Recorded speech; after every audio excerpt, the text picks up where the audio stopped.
From infinity, त्याच वेळेस पहिल्या चार्जसाठी वर्क डन 0 असेल. दुसरा चार्ज ज्या वेळेस आपण आणायला जाऊ त्यावेळेस दुसऱ्या चार्जसाठी काहीतरी आपल्याला काम करावं लागत असेल, ते आपण पुढे डिस्कस करणार आहोत. तर suppose same system of charges is now placed in an external field.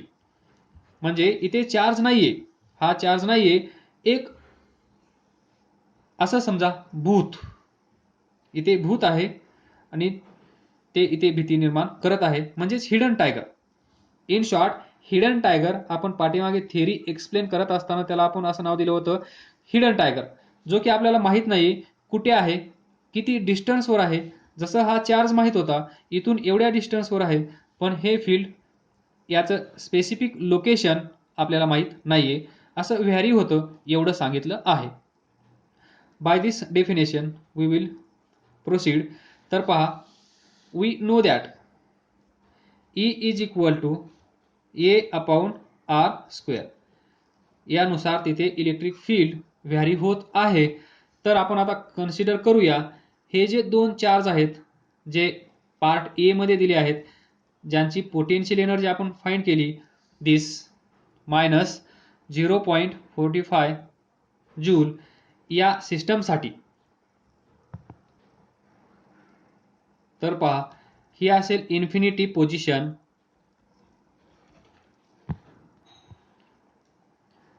Infinity position. इथे असतील ते दोन चार्ज, पहिला आहे -2 मायक्रोकुलम, दुसरा आहे +4 मायक्रोकुलम, इन्फिनिटी. नंतर इथे पॉइंट ए, पहिला चार्ज आपल्याला घेऊन यायचा आहे, घेऊन आलोत.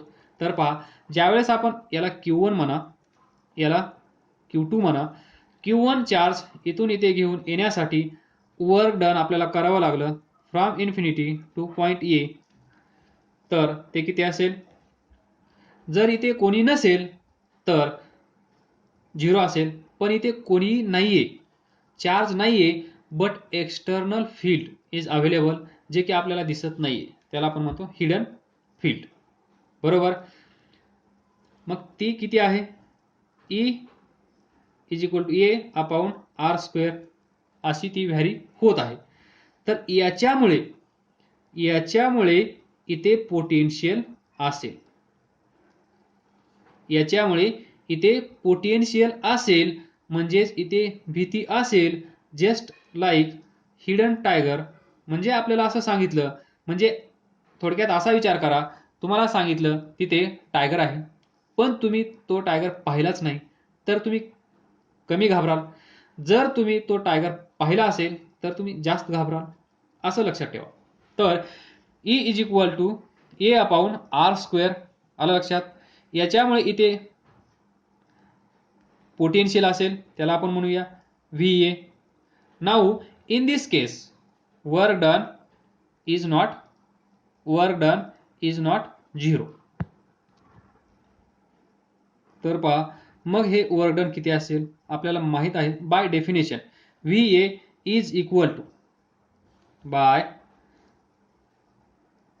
Definition of potential, VA is equal to work done per unit charge from infinity to point A. चार्ज किती आहे? Q1. बरोबर. इथून वर्क डन आपण फाइंड करू शकतो. Work done from infinity to point A is equal to Q1 VA. बरोबर. VA म्हणजे पोटेन्शियल, VA म्हणजे potential due to this external field, आणि हे आपण फाइंड करू शकतो. Q1 तुम्हाला माहित आहे, VA आपल्याला फाइंड करायचं आहे. तर आपण VA कसं फाइंड करणार पहा. वी नो दॅट, वी या साईडला फाइंड करतो, we know that E is equal to A upon R square, and also we know that one म्हणा E is equal to minus dV upon dr, relation between electric field and electric potential. तर equate करा equation number 1 and 2, तर आपल्याला भेटेल minus dV upon D R is equal to A upon R square. इथून आपल्याला potential भेटेल D V is equal to minus A upon R square D R. Integrating both side, इथे असेल V, या साईडला minus A common, integration D R upon R square minus A. हे integration आपण भरपूर वेळा फाइंड केलं आहे, ते असतं 1 upon R minus minus plus, so A upon R. This is potential due to this hidden tiger, due to this external field. जे external electric field आहे त्याच्यामुळे या पॉइंटला इथे पहा, हे चार्जेस कसे आहेत.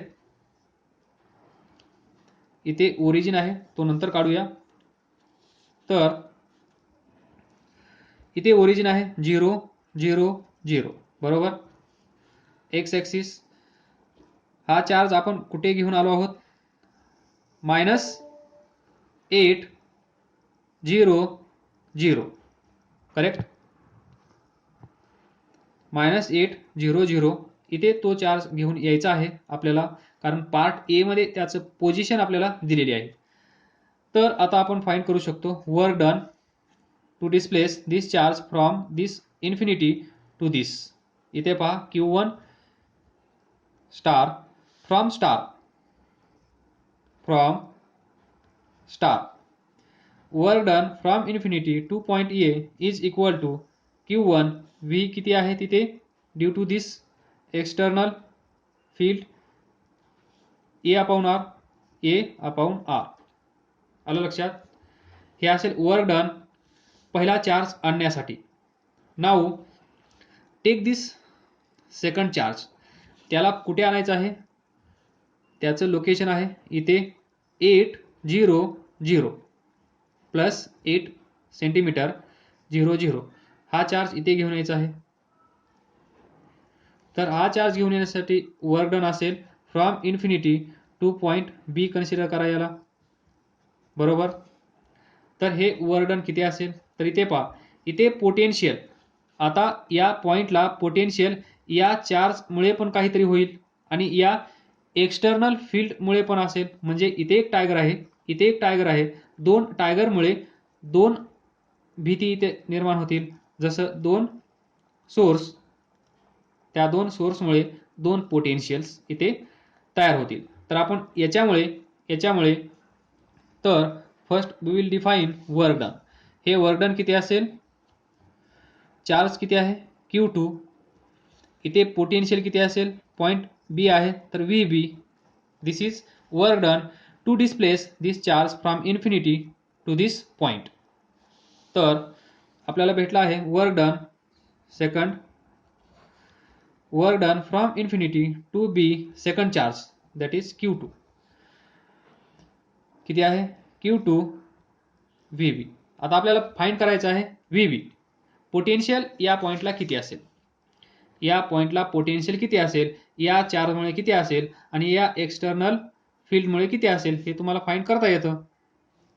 तर पहा, potential at point B is equal to, या चार्जमुळे असणारं पोटेन्शियल किती असेल, या चार्जमुळे हा चार्ज काय आहे Q1, 1 upon 4 pi epsilon not charge Q1 divided by हे डिस्टन्स किती आहे, पहा हे डिस्टन्स किती आहे, या साईडला 8, या साईडला 8, पहा हे कोऑर्डिनेट पहा 8 8, निगेटिव्ह 8 पॉझिटिव्ह 8, म्हणजे टोटल डिस्टन्स किती असेल 16.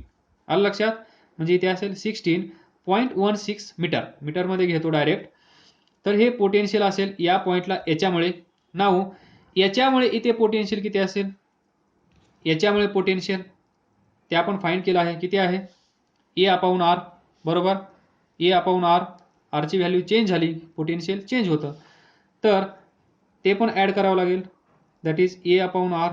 दिस is total potential, this is total potential available at point B. म्हणजे या पॉइंटला एवढी भीती आहे, एवढी भीतीला आपल्याला हे करून न घाबरता इथे हा चार्ज घेऊन यायचा आहे. ज्यावेळेस आपण पहिला चार्ज इथे आणला त्यावेळेस याच्यासाठी इथे कोणीच अवेलेबल नव्हतं, फक्त हा एक्सटर्नल फील्ड अवेलेबल होता, तोच आपण कन्सिडर केला, याच्यामुळेच पोटेन्शियल कन्सिडर केलं. बट या चार्जसाठी हा पण अवेलेबल आहे, हा पण अवेलेबल आहे, तर या चार्जसाठी इथे पोटेन्शियल फाइंड करत असताना याच्यामुळे निर्माण होणारं पोटेन्शियल प्लस याच्यामुळे निर्माण होणारं पोटेन्शियल, याच्यामुळे निर्माण होणारं पोटेन्शियल आपण फाइंड केलं आहे, A/R आहे. याच्यामुळे निर्माण होणारं पोटेन्शियल आपल्याला माहित असतं 1/4πε0, तो charge Q1 divided by distance between this two positions. तर आपल्याला VB ची व्हॅल्यू भेटली आहे, तर ती VB ची व्हॅल्यू आपण इथे ठेवूया या इक्वेशनमध्ये. Q2 VB किती आहे 1/4πε0 Q1 अपॉन 0.16, त्यानंतर प्लस A/R. तर पहा ब्रॅकेट सॉल्व करा 1/4πε0 Q1 Q2 divided by 0.16 plus Q2 इथे जाईल Q2 A/R. याला म्हणा डबल स्टार. हा आहे सिंगल स्टार, इथे सिंगल स्टार दिला आहे, याला डबल स्टार, याला ट्रिपल स्टार. तर पहा हे आहे वर्क डन Q1 घेऊन येण्यासाठी, हे आहे वर्क डन Q2 घेऊन येण्यासाठी. जर आपण टोटल वर्क डन फाइंड केलं टोटल, तर काय येईल वर्क डन ड्यू टू म्हणजे to displace Q1 charge plus work done to displace Q2 charge. तर वर्क डन पहिल्यासाठी किती आहे Q1 A/R प्लस दुसऱ्यासाठी किती आहे Q2, हा अगोदर लिहितो A/R plus 1/4πε0 Q1 Q2 divided by 0.16. तर पहा हा पार्ट पहा, हा पार्ट म्हणजेच याच क्वेश्चन मधला पार्ट ए आहे. पार्ट ए म्हणजे टू चार्ज सिस्टम. इथे एक चार्ज असेल Q1, इथे एक चार्ज Q2 असेल, दोघांमधलं डिस्टन्स R असेल, तर आपण कसं फाइंड करतो पोटेन्शियल एनर्जी 1/4πε0 दोघांचा प्रोडक्ट डिवायडेड बाय डिस्टन्स, दोघांमधलं डिस्टन्स. तर हे सॉल्व केलेलं आहे आपण, याचा आन्सर आलेला आहे -0.45 जूल. आपल्याला सॉल्व फक्त हे आणि हे करायचं आहे. तर सॉल्व करा. Q1 किती आहे Q1 -2 इंटू 10⁻⁻6 कुलम. ए ची व्हॅल्यू कॉन्स्टंट आहे, ती व्हॅल्यू आहे 8 into 10⁵ divided by distance from origin किती आहे 0.08. त्यानंतर Q2 किती आहे 4 इंटू 10⁻⁻6, ए कॉन्स्टंट आहे 8 इंटू 10⁵ डिवायडेड बाय डिस्टन्स परत 0.08 आणि हा -0.45. हा सॉल्व करण्याची गरज नाहीये, याच क्वेश्चनचा पहिला पार्ट हाच आहे. तर लक्षात ठेवा, जे तुम्ही सॉल्व केलं आहे, ज्याचा आन्सर हे आला आहे, तर हे सॉल्व करा. 8 कॅन्सल होईल, इथे असेल -2 इंटू 10⁻⁻6 हा +5, इथे असेल 10⁻2 वर जाईल प्लस होईल. त्याचप्रमाणे इथे 8 कॅन्सल होईल, बरोबर. त्यानंतर इथे असेल 4 इंटू 10⁻⁻6 हा +5, हा 10⁻2 आहे, तो वर येईल प्लस होईल, इथे असेल -0.45. तर हे सॉल्व करा. किती येतं पहा, हे -7 -6 1 म्हणजे 10, हे येईल -20 प्लस हे किती येईल 5 + 2 7 -6 1 म्हणजेच 10 म्हणजेच 40, हा असेल -0.45. तर ही सम करा आणि आन्सर सांगा किती येईल. आन्सर लिहून देतो 19.55 जूल. 40 - 20 20 -00 हा असेल -0.45 55 19. So 19.55 joule is the work done. हे असेल टोटल वर्क डन. बरोबर. Work done is equal to 19 joule. एवढं वर्क डन ते 2 चार्ज इन्फिनिटीवरून इथे घेऊन येण्यासाठी लागत असेल तर यालाच आपण म्हणतो एवढं वर्क डन जे आपण काम केलं आहे ते स्टोअर होतं, ते सेव्ह होतं कशाच्या फॉर्मॅटमध्ये? As a potential energy. त्याला आपण म्हणतो electrostatic potential energy. So work done is equal to E, that is electrostatic potential energy is equal to 19.55 joule.